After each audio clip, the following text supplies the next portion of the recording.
Hey guys, so for this episode, I want to take you into the mind of Trump, our dearly beloved president.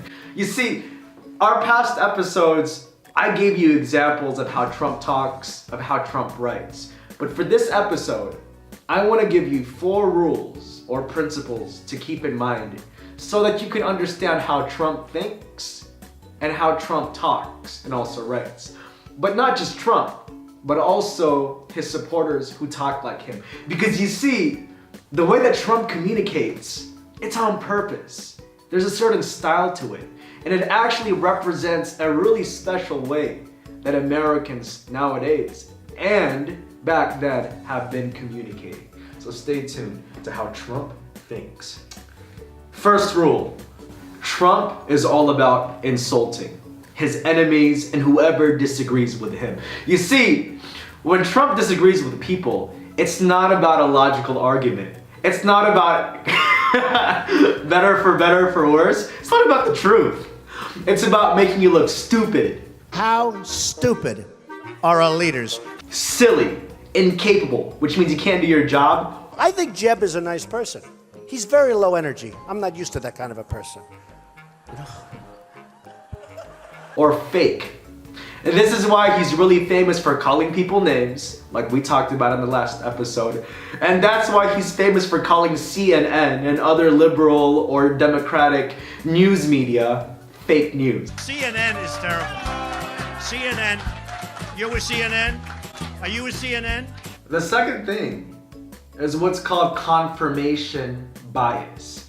It's this idea that if you hear new information, it either supports your beliefs, or if it doesn't, you ignore it or call it fake.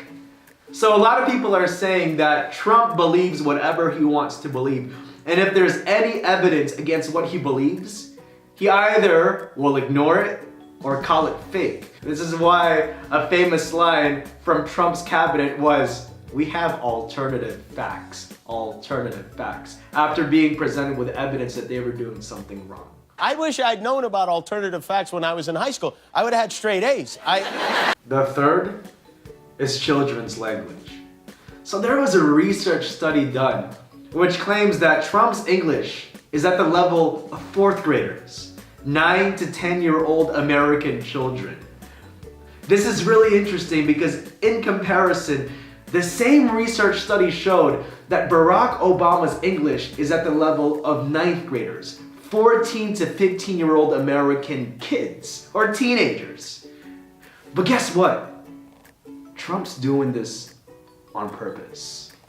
This is because he wants to reach out. He wants to win the hearts of people from less educated areas, of people who are not as educated.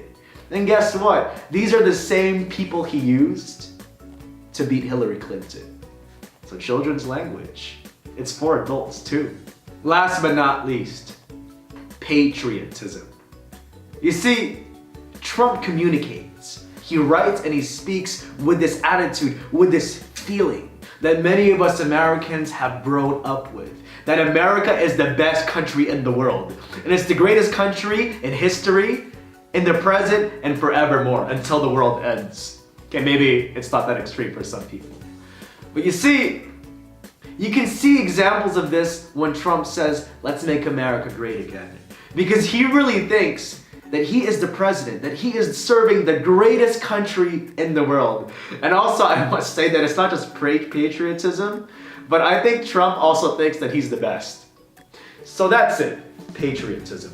These are the 4 things, the 4 rules to keep in mind whenever you hear Trump and his supporters communicate. The way Trump communicates is not so much aimed at the mind, but really captivating your heart, captivating your emotions.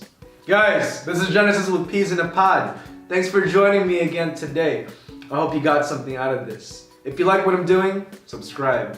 Also, look at the description for links, stuff, other material for the things that we talked about today. Also, remember, I have a podcast, check it out. And you can listen to it while you're on the train or whatever. And finally, I want to remind you again that I'll be releasing a new episode every week. So tune in, I can't wait to see you again. Much love.